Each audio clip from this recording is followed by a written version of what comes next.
It's a great honor and a privilege to introduce Estelle Chasen. Your maiden name was Altula. We're here in your beautiful home in Renana in Israel. You're originally from Port Elizabeth in South Africa.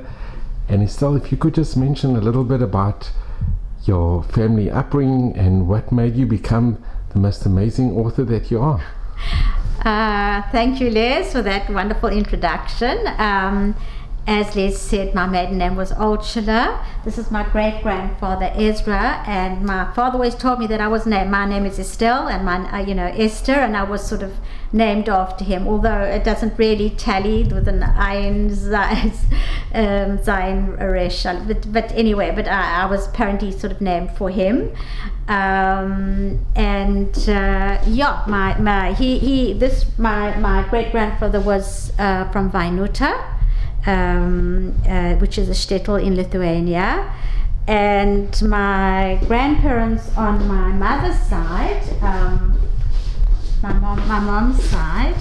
This is my dad, David, and this is my mom, Joyce, and her family were from Grost, another little shtetl in Lithuania. So yes, we're Lithuanian stock, proud Lithuanian stock. Just wish my Yiddish were better. When I sort of wanted to write the first time, all I could, Les wants me to show Takanat Ezra, which is a book written by Ezra, whom you saw a photo of earlier. And interesting that in the family in Kfar who did a reprint of his work actually did it in memory of family members who perished in the Shoah. A Devorah Rachel and her family, a Rivka Bela and her family, and Avram Abba and his family, and a granddaughter Vega Rivka and all her family. So yes, that's our sad history. When I was thinking of writing, starting to write, the thing that somehow I wanted to research and find out about and express was something about my past, and my family's past, or something Lithuania's past, because I think the Jews of Lithuania, of South Africa, feel a Lithuanian connection. And it's funny how as we get older we feel more of a Lithuanian connection. It's not it's not as I grew up, but sort of gradually now, and even as I'm getting older and older, somehow that Lithuanian connection, that Lithuanian Jewish connection, is very strong. Can I ask you, so did your grandparents, did they speak about, or did your parents speak about Lithuania a lot in the home? Well, my parents were born in South Africa, and they didn't. But I did know the one granny, and actually the two grannies. The one died, Granny Fagel died when she was very young. And it's funny that they never mentioned anything. And, my one granny, my mom's mom, that's my mom's, Joyce's mom, Annie Gordon, she kind of never mentioned. She was 18 when she left Lithuania, and she never spoke about her life there. And I remember when I was writing Ghetto Girl, I actually said to one uncle who had been born in Lithuania, because it was a story, because my grandfather and my granny, they had a few children, and then my grandfather came on his own from Lithuania, and he had to work for 11 years as a Rav and a Mohel and a Shochet and everything in South Africa, till he could bring out his wife and children. And my father and a couple of his siblings were born in South Africa. They were kind of almost another generation. So I asked my uncle Oscar, please tell me a story. And all he could say, he told me a story of the older brother who once went missing and nobody could find him, and he was found in the shul. It was a very cold day, and was found in the shul next to the oven in the shul. But I didn't actually hear stories of Lithuania. I think it's very sad. And we've realized now that we must actually talk to our children about our life growing up in South Africa, because we also had a very good life, a very good Jewish life, with Jewish youth groups and good education and good values, and it was a good life that we grew up in. And did they speak Yiddish at home? My dad did, my grannies did, and of late I've been learning Yiddish. I been to a Yiddish course which was going until Corona stopped us, but I did one also online, and I'm trying. Ich willen ein bisschen sprechen, or whatever you say, but it's sort of, I feel that's it's yeah. My dad used to come out with quite a bit of Yiddish. He used to speak quite a bit of Yiddish. I think when he came out, when my granny came, my granny Fagel, she couldn't speak English much or Afrikaans, and he would go with her to the shops and translate for her and help her shop. So I think the language in his home was Yiddish. And did your family immediately come to Port Elizabeth? Well, my grandfather came, and he was sort of a Rav in Uitenhage. He was a Rav in Somerset East. He was in various places until he eventually settled in Port Elizabeth. Yeah. I'm embarrassed to say I don't know the actual order of things. I've got it actually in my drawer. But they came from Lithuania and then they went to the Eastern Cape, and that's where they settled. Yeah. There was once a thriving community in Port Elizabeth. There was once, yeah, there was. So I when I was writing my first book, I very much wanted to know what happened to the Jews of Lithuania and how it connected to the Shoah. Okay, and I just want to ask, growing up, did you grow up in a very traditional Jewish home? That was the lovely thing about Lithuanian Jewry. I grew up in a very traditional home. It wasn't an observant home as such, but it was very traditional in that we had Shabbat dinners with singing and with political discussions, and we went to shul. We had a kosher home. We changed everything for Pesach. My father went through the Seder from beginning to end. We always had guests, and it was a very joyous kind of Yiddishkeit. My parents had to work very hard, sometimes on Shabbat, but we were kind of very traditionally Jewish, as South African Jews of Lithuanian extract are. In a Zionistic home as well? Very much so. We always laugh that if I would say, this is a nice apple. My mother said that they have nicer apples in Israel. Mm-hmm. So yes, very Zionistic. My parents sat in the front row of every Zionist meeting. My father was head of the the Zionist Fed in PE for a while. Yeah, and Ort was there, and I was involved in WITSO in Port Elizabeth before we came at Aliyah. So yes, very, very Zionistic. And you went to the Jewish Day School? I went to the Jewish Day School, yes. I think it was called Theodor Herzl. Right. And with everything that goes into it, learning of Hebrew and learning a love for Israel and a bit of Jewish history. And from a young age, did you ever have a passion or a desire to become an author? I never thought about it. I did a BA, and then I said, what am I going to do? And then it was a choice between being a librarian and a teacher, and I sort of went for librarianship. I landed up a few years before we left. I mean, I did work as a librarian, but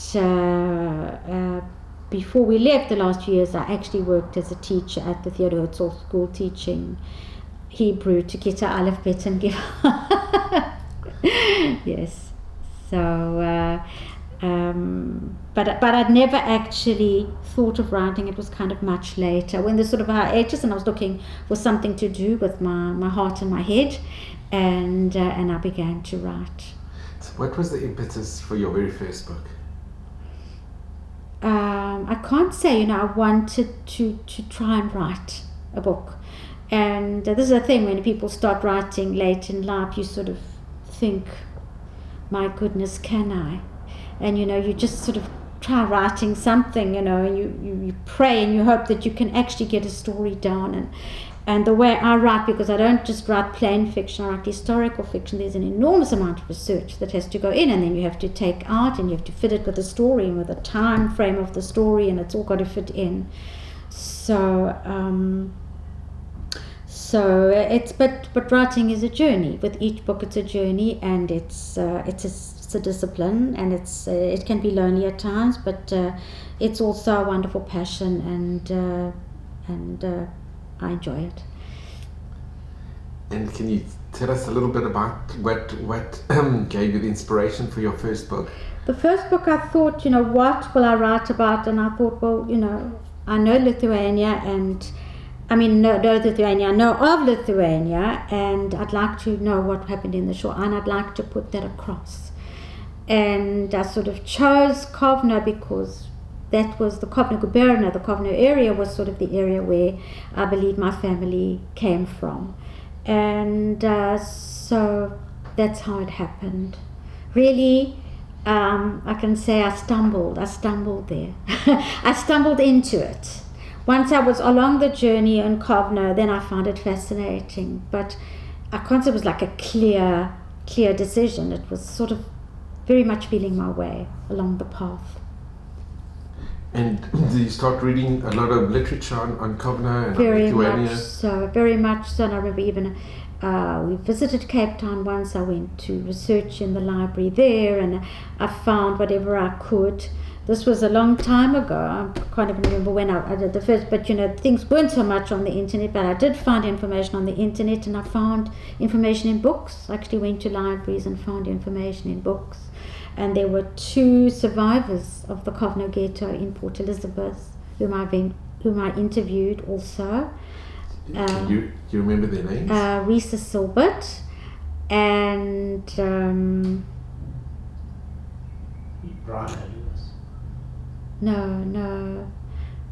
Lipschitz, Mrs. Lipschitz, who had been through the Kovno ghetto. And when I showed them afterwards what I'd written, I said, was it like this? And they both said to me, yeah, well, yes, it was, and it wasn't. Because each person who went through the Shoah has a totally different kind of experience. No 2 can be compared. And if anybody's still alive, it's because of something, someone, somehow. And so, yes, I think for them it was and it wasn't. It was, bits of what happened, but they had their own personal experiences. And when you started reading about Kovno and the Jewish community in Lithuania, then together with that, your interest in the Shoah must have been ignited. Yeah. And I think there's a thing of our generation, and it's coming to me more and more, that somehow we are survivors. And it's strange because even if our parents and our grandparents weren't directly involved, we feel somewhere deep within us that we are survivors of something. If we're here today, it's only because grandparents came out to South Africa before. We were lucky, we were blessed. And it was really right before they came.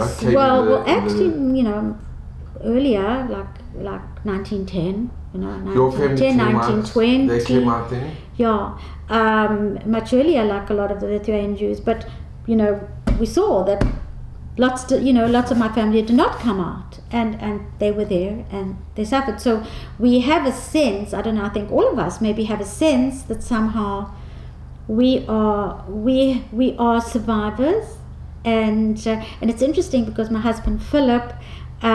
He went on the March of the Living, and we were just sort of starting to be quite interested. We had a very, very nice young Chabad Rabbi in Rebbitzin in Port Elizabeth, and we were becoming more observant. And Philip went on the March of the Living, and when he came back, and this was interesting because you could go on that kind of thing and come back and say, gee, this is, I can't believe in anything.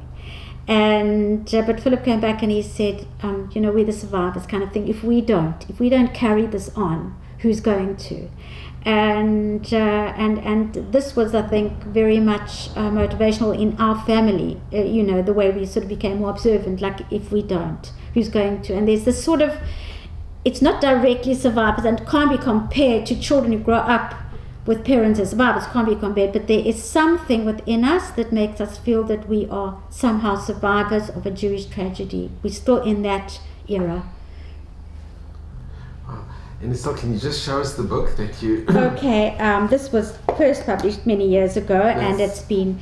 it was first called... Well, it was first called The Long Road Home.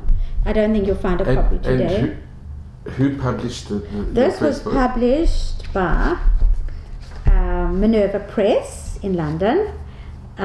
This was the first thing, but when I edited this a few years ago, I called it Ghetto Girl, and it was published, it was self-published through Amazon. And are people still going through Amazon, and can they still purchase the book? Yes, certainly, yes. And the same goes for Cover Story. So I just want to ask you, when did you first go to Kovno? Was it after the book was published? Or? Oh, long after. We just went a few years ago. How many years ago? I wrote this book many years ago. I wrote it in South Africa, and we only went to Lithuania about 10 years ago. So yes, this was way after. So it would just, we went to see what I'd written about, so to speak. And when you went there, it must have been very emotional very as well, moving. because you had written about it, and now you're actually walking the streets of Kovno. Exactly, and not only Kovno, but of the whole of Lithuania, Vilna, and you're scared to walk. I felt every step I took, I was walking on Jewish blood. I mean, you go to this beautiful forest, and you think, gee, this is so beautiful, I could have a picnic here, and then you hear, well, 40,000 Jews were shot here, and so it was 4 days, and it was meaningful, and it was moving, and I was very happy to go. It was, if I may just mention a story that, just one incident, we went to this tiny little shtetl called Grust, and our guide had never been to this particular place. He'd never been, and he actually asked one of the local people. This guy looked about 70, and our guide said to him, "Do you know where the Jewish cemetery is?" And he said yes, and he told the story. He said he remembers as a little boy his father telling the story of them taking the last 50 Jews, of course, that's all that were left, to the graveyard, to the Beit Parot, to the cemetery, the Jewish cemetery they were marched off there, and they were shot. And he remembers that one Jewish man said, "Neighbor, are you going to shoot me? Are you going to kill me for 40 zlotys?" Obviously this neighbor owed his Jewish neighbor some money. He said, neighbor, are you going to kill me for 40 zlotys? And this story has kind of stayed in my head. So, it was what it was. It was a meaningful trip, and it was an emotional trip, and I don't want to go back there. It was what it was, yeah. Did you go on a private trip? Or? Yes, it was a private trip, but we did get a guide. There's some very good guides. Your guide, was he Jewish? He was Jewish, yeah. He was Jewish. Where did you go when you went to Lithuania? Do you remember the places that you went to? We went to Vilna and we went to Kovno. We spent a night in Vilna, a night in Kovno, two and one or something like that.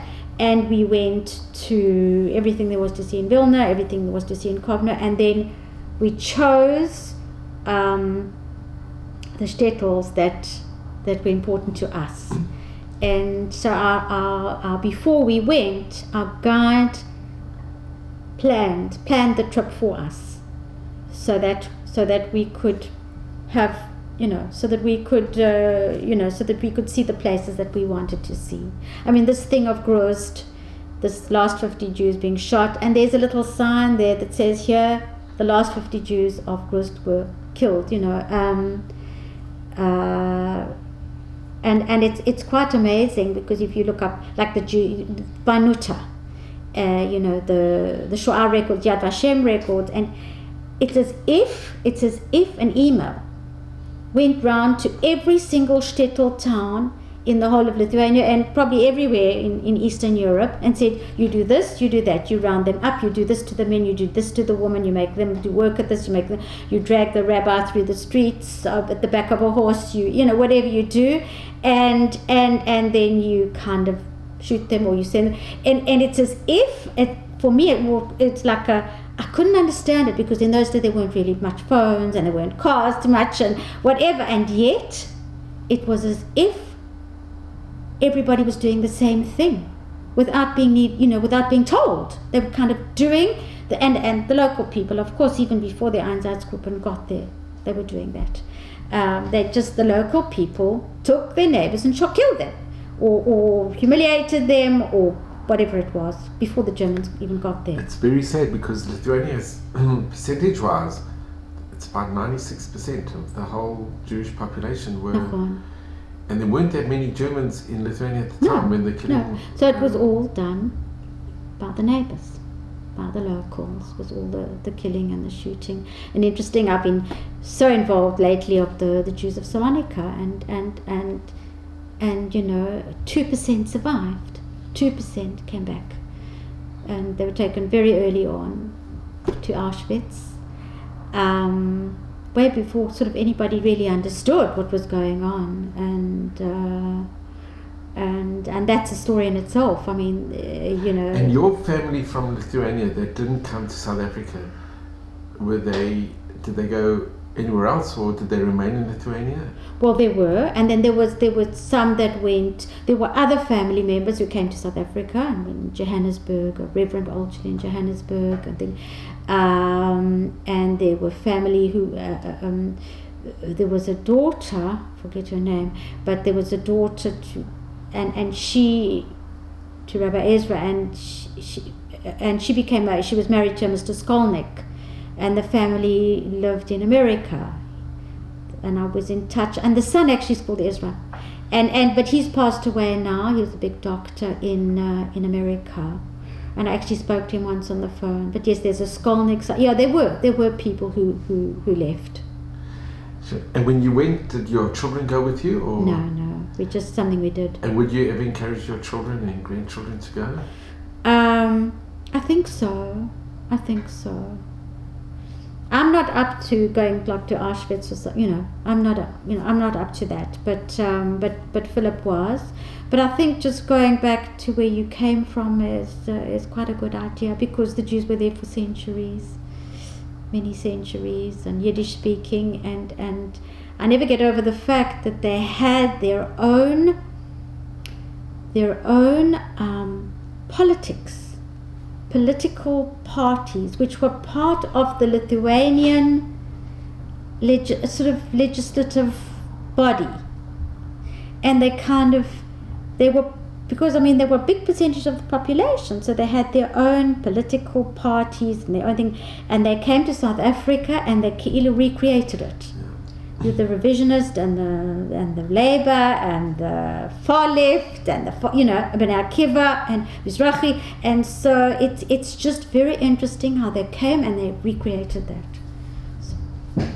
It's amazing, and I just want to mention, when you went back to Kovno, and when you were there and you were walking the streets, did the pages of your book come alive? Did you feel a deep connection to Kovno? A bit.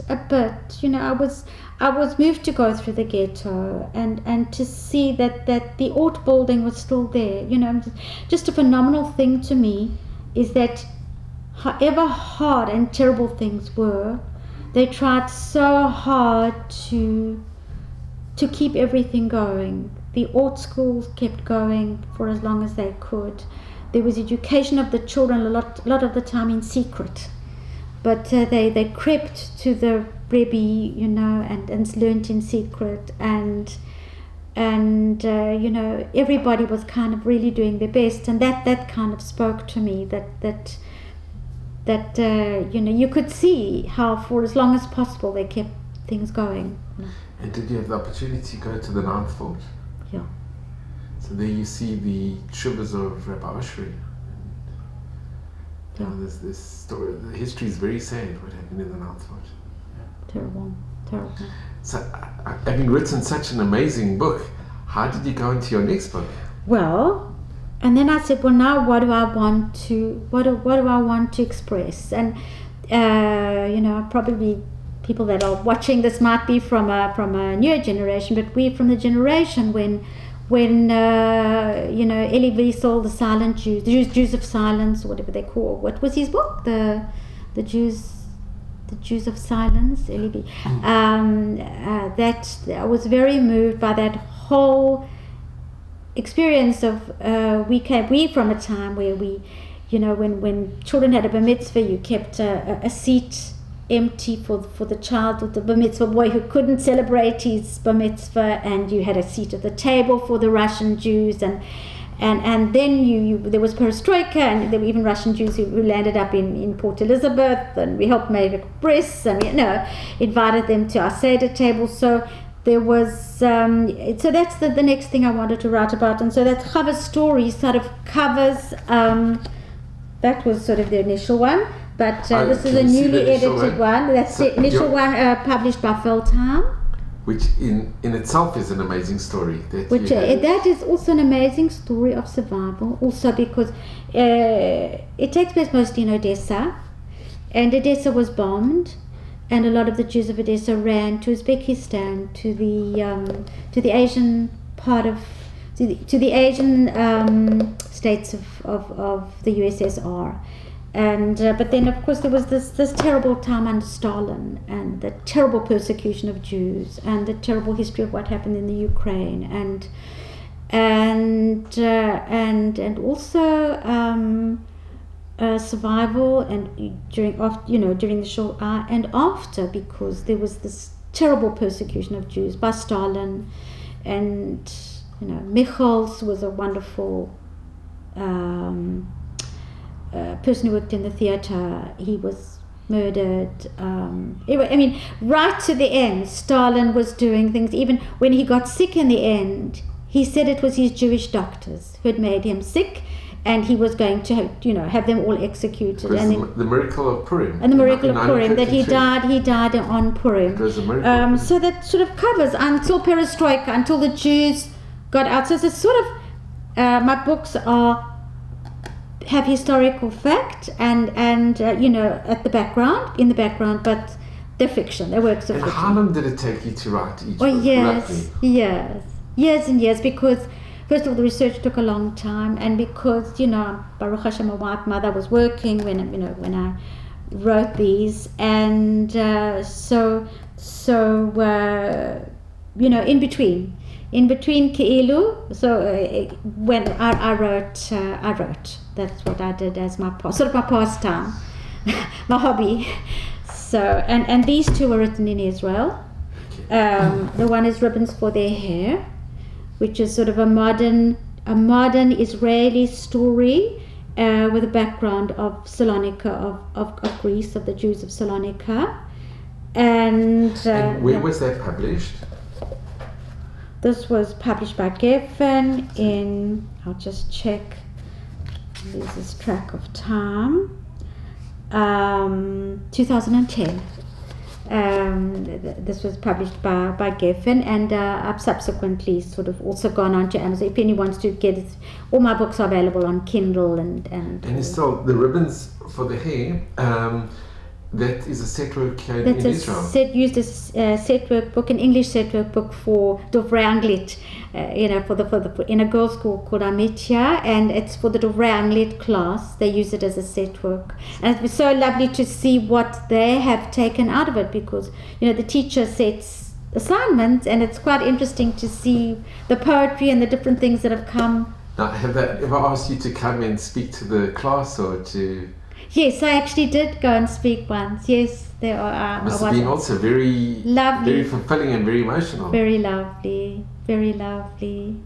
And my last book, Sheba's Children, I have a sort of a fascination with the exotic, and also had to do a lot of research and meet with the I was lucky enough to interview. To interview people from. I have a Taimani, a Yemenite daughter-in-law, and her family were very helpful in giving me information about the Jews of Taiman, Yemen, and I interviewed Ethiopian Jews, and you know, they're amazing stories. They're amazing stories. I mean, the stories of people trekking through the desert to Sudan, suffering terribly in Sudan, dying on the way, you know, and eventually, you know, thank God, getting here. And then and the Jews of Yemen, and I said to Tali's my granddaughter, I said to her granny, Safta Sarah, I said, you know, what made everybody come? She said, I don't know. Ani lo yodat, it's the kayak mojuk. Yom echad anachnu kulanu kamnu. We got up and we walked to Aden to catch the plane, and we actually have younger friends, and every time, and the one granny says to her father, who's Taimani, she says, like, do you know that you were actually, because when the family walked from the village to Aden, they gave, like another lady, like another Jewish lady, to help carry the baby. And she must have just said, you know, got tired and left him, you know, and gone off. And the granny in the night, they were sort of left out, you know, outside, and the granny in the night sort of went into the forest to relieve herself, and she stumbled over something, and it was actually her grandson.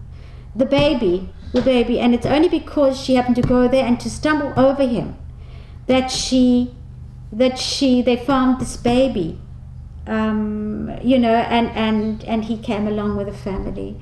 So it's all that the Jewish history is just an amazing story of survival. We go through that again and again with every talk on Zoom, and you know, we go through, you know, this is a story of survival, and just very grateful to be living here in Medinat Yisrael, Eretz Yisrael,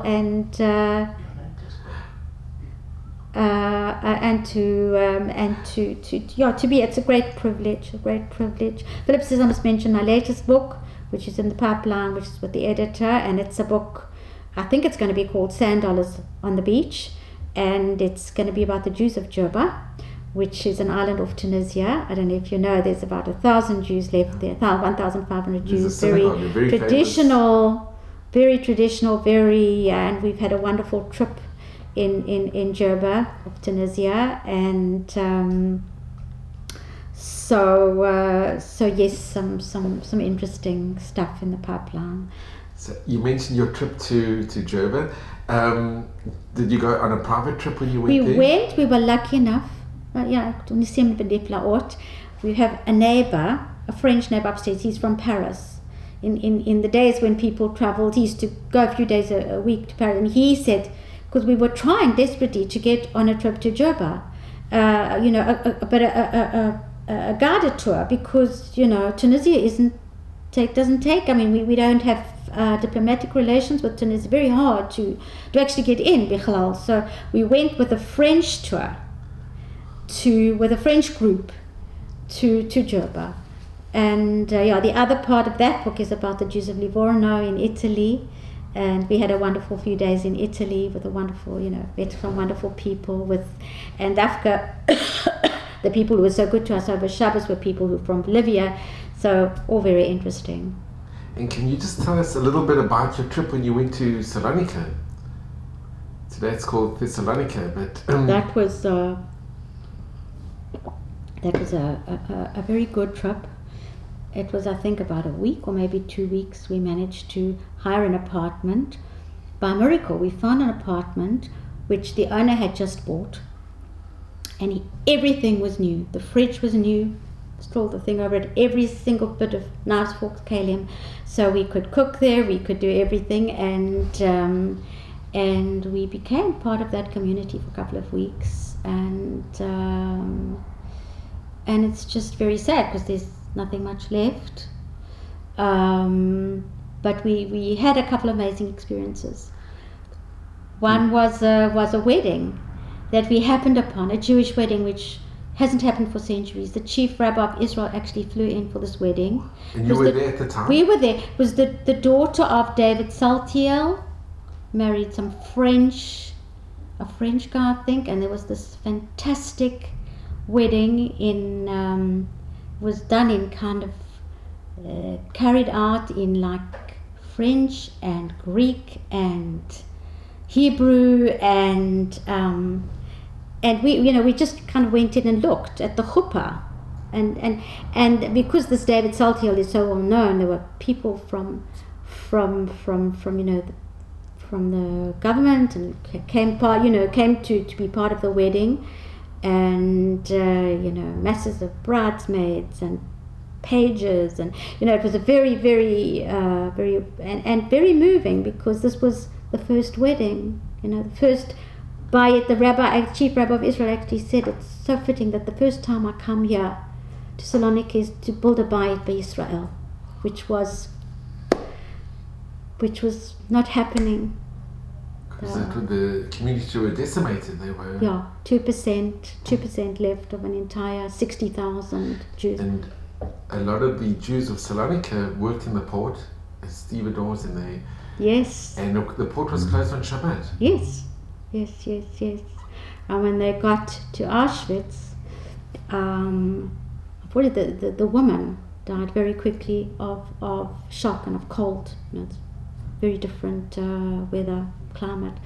But the men were quite strong. They were the stevedores and the dock workers, and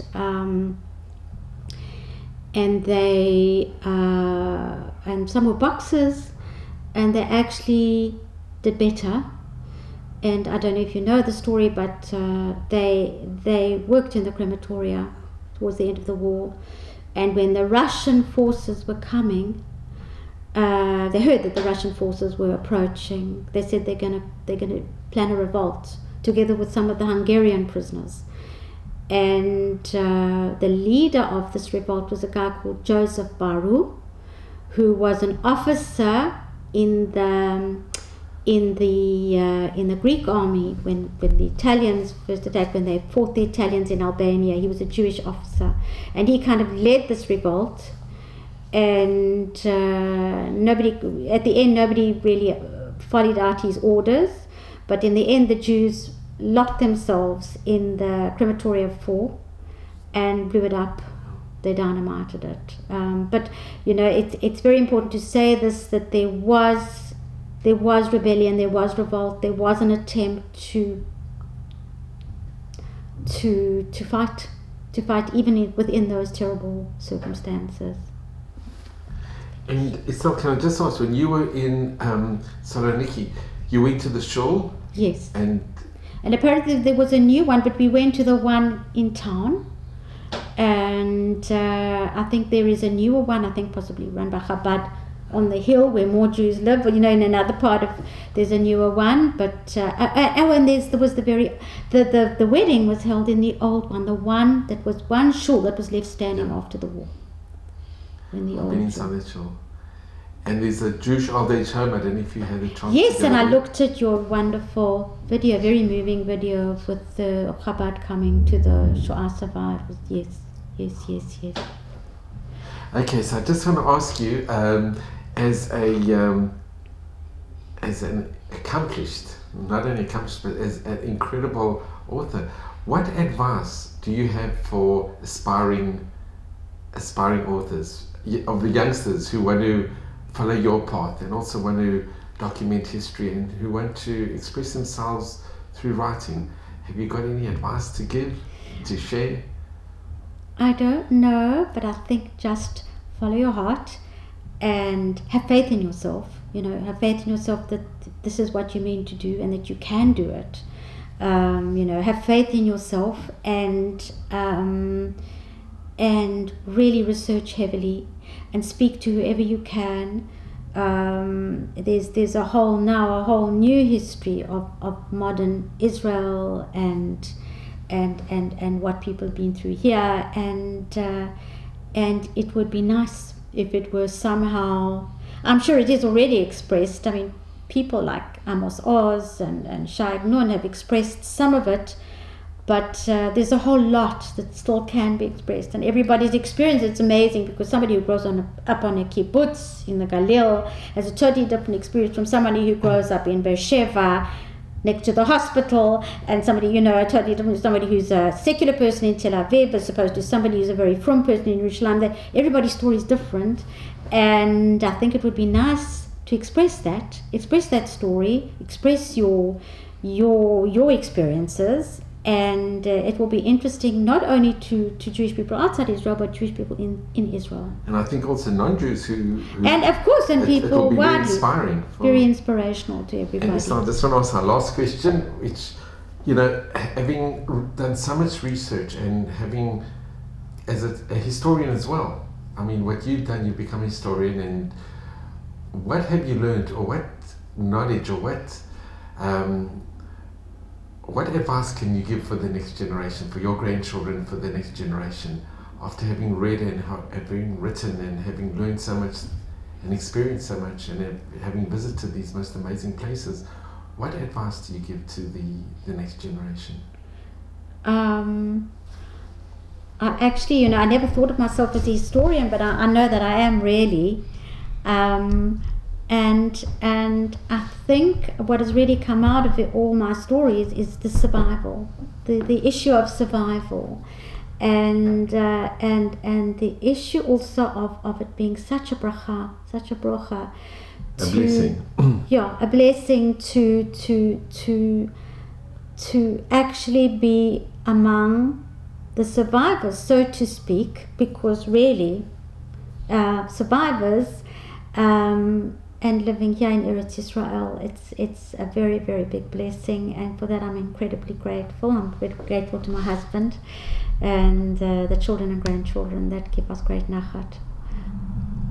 And I think very grateful to Les for this opportunity, and thank you, Les, very, very much. So I just want to thank you as well.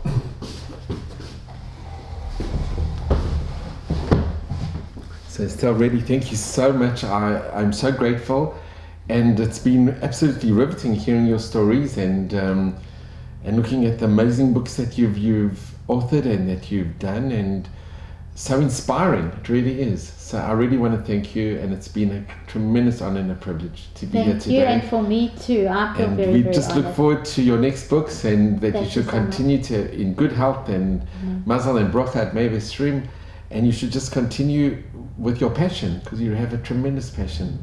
Thank you so much. Thank you very, very much.